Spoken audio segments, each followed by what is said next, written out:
Based on graph 1.1 that displays the color intensity of the solution over time as the rate of enzymatic reactions, we can see that the rate of pH 3 and pH 10 solutions remained at 0 throughout the reaction, whereas the rate of pH 5, 6, 7, 8 solutions increased by a fair amount but remained inactive after 3 minutes. We can therefore conclude that the peroxide may be effectively functioning as catalyst between pH 5 to 9 as shown by the color change. In contrary, pH 3 or pH 10 are too high or too low for the enzyme to react, so no oxygen products has been produced indicated by no color change.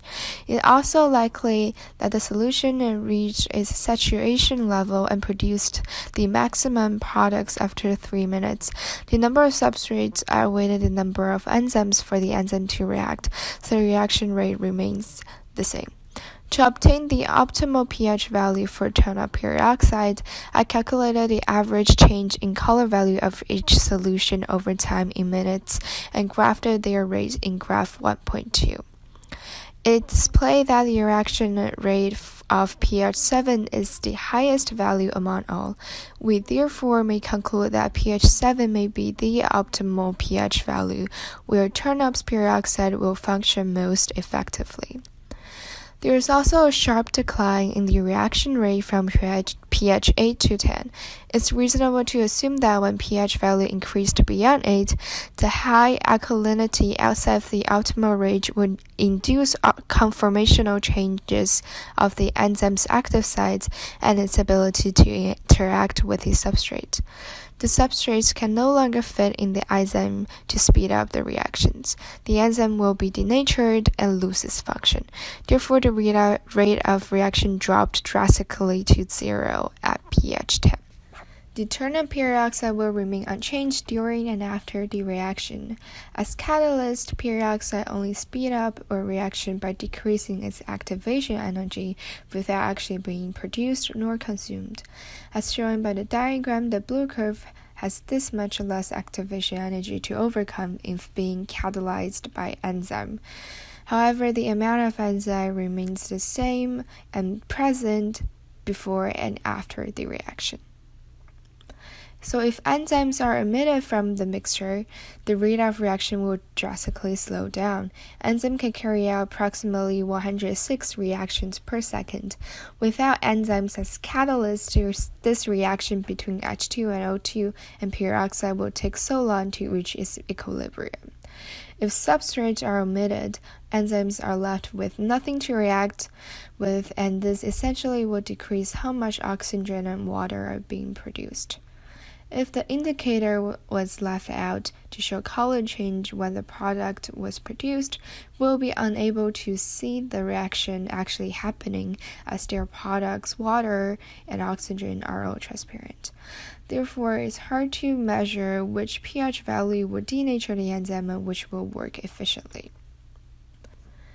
Besides peroxide, there are a total of 1,300 different enzymes found in human cells, and they all perform crucial tasks. The digestive enzymes in our digestive systems are a main category. They assist the decomposition of macromolecules into small digestive molecules. Specifically, pepsine in the stomach helps break down proteins into amino acids, lipids in pancreas break apart fats, anaylsis break down large starch molecules in our mouth. By breaking down these large nutrient molecules, enzymes promote metabolism and maintain the homeostasis within our bodies. There are also the DNA enzymes that help speed up DNA replication, such as DNA polymerase that synthesize DNA, topoisomerase that overwind and unwind DNA. There are also plenty enzymes in plants that helps its metabolic process, such as the riboscope that attaches CO2 to sugar procures molecules to foster photosynthesis. The peroxide from a mammal will be different from that of a turnip in its environmental preferences due to its slight structural differences. At the metabolic level, enzymes learn to adapt to different environments during its evolution process to guarantee its survival and reproduction. So the same type of enzymes has evolved over time with slight differences in structure, but are still the same enzyme with its same function. That explains why the optimal pH value for ternal peroxide may be at 7, but for horseradish peroxide, the value is between 6 to 6.5. Also, non-living ternal peroxide's optimal temperature is around room temperature, where for peroxides in mammals, the temperature is around 40 degrees. So they have different environmental preferences. The reason for the difference between people who are lactose tolerant and intolerant lies within their ability to digest lactose with the enzyme lactase. Lactose is a disaccharide found in dairy products needed to be broken down into digestive monosaccharides, glucose, and glucose by the enzyme lactase. Some people lack enough lactase in their small intestines to break down lactose. Thus, when entering the colon, the bacteria will interact with these indigested lactose, causing diarrhea or gas for some people.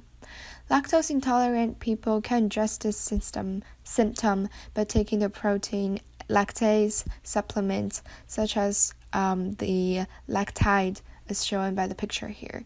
This will help the digestion of lactose and alleviate any abnormal symptoms.